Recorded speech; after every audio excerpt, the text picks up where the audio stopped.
you can see I rarely check Ethereum. So on the weekly chart, this is what I was telling you guys about this indicator. So where you have that reversal point and the next two candles close below the reversal.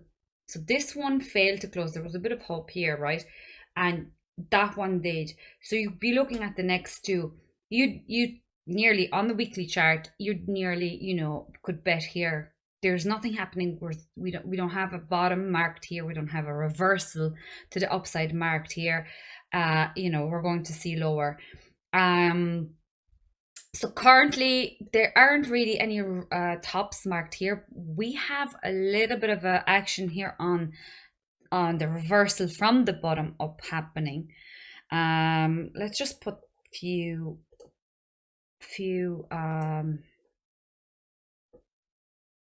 levels up. Just mark that top here and see. And for a minute, I'm actually going to get rid of this because I like when I chart before I put any indicators, clean chart. Somebody asked me about this recently in the Discord as well. What do I think of people who trade off simple resistances and supports? And I am a big fan of that. This is pretty much how I trade, and what I do is use support and resistance and mark ranges, mark levels based on that. I think for the minute, look, we could do a mid-range here in around this point as well.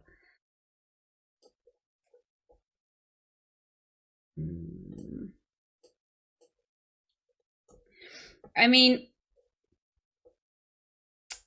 the top here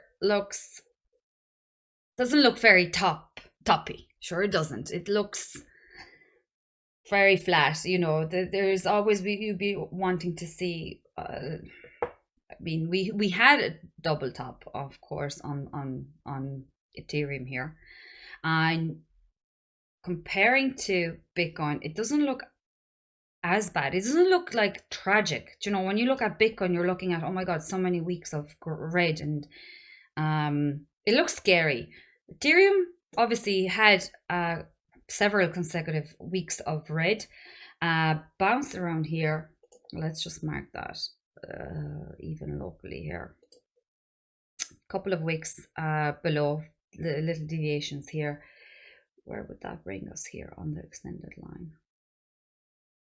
Just below that, your accumulation here at the top. But then again, when I'm looking at that, I'm familiar with drop levels. Nothing goes up in the straight line, so nothing goes down in a straight line. And you had your rise level 1, rise level 2, rise level 3, 4. And then we've had a second hit and a third hit here at the highs. And now we're saying this is drop level 1, drop level 2. And is this going to be drop level 3? It would be brilliant for the bulls to see, where's the drawing tool? Where's the drawing tool I'm looking for? Yeah, it would be great, obviously, to see double bottom, come back down again, retest that, and see this, because the market does move in those patterns. You see your M's, you see your W's, and then you have your levels to the highs or levels to the lows. If this fails, if this pattern fails, this could possibly be, a little bit higher than actual that reversal point here. If this fails, you'd see this literally just come down here, get another rise up, and then fall down. So we could also, of course, see that. I'm not saying Ethereum is gonna come down to 200. I'm just drawing patterns, really, more than anything, potential. A lot of people are dreaming, obviously, about for getting Ethereum around $400. I am not sure. Like I said with Bitcoin, are we not getting too greedy, asking for lower? Economy, there's a lot of already FUD. There's a lot of, the war is still raging. There's still so many viruses and everything happening around us. And on top of it, we're officially in recession. Look how strong market is actually holding.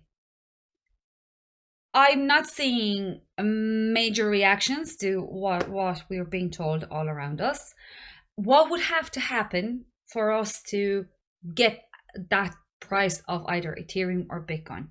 Like I said, I'm not saying this is the bottom, but I think statistically, this is a very good level and a very good range to start your DCA in those the first whatever 100, top 100 coins, the dinos as they call them, Bitcoin, Ethereum, BNB, Sol, very, very strong alts that have proven to hold really, really well. And like I said, levels here right now are on, like, small caps as well, are still like surprisingly well. If we do drop, I think it's going to be more like a corrective move. And if nothing major happens, if we don't see, obviously we have to take that into consideration. If we don't see black swan, I would be thinking there is a chance Ethereum is going to just have like a corrective move down to around here, give us that second bottom, and potentially, or range, depending on obviously economy again, like what's happening with the world and how people are perceiving crypto. Are we getting more money in? But like I said, guys, I mean, this range has been exploited already by whales to the nines. Like, to make 800 million within the last couple of months just by playing this range on Ethereum. So this is a weekly chart. So since June, I think I would have to look at that slide because it was on on Instagram, and like shocking money. So you can imagine, what whales are doing right now. I don't know. I think maybe you're right, Milky. I think Ethereum definitely was a very strong coin. It was, a lot of people were successfully trading it. One of my best trades in terms of actually even scalping and leverage was in like thousands. It was Ethereum. There is a lot of news for Ethereum, and it's a super strong coin, despite obviously back the last bull market, despite the high fees. I can never forget this, guys. Whenever you try to process a payment or buy something that was on the Ethereum network, the fees that you were paying, they were insane. Despite all that, it is still being used and considered by projects to build on.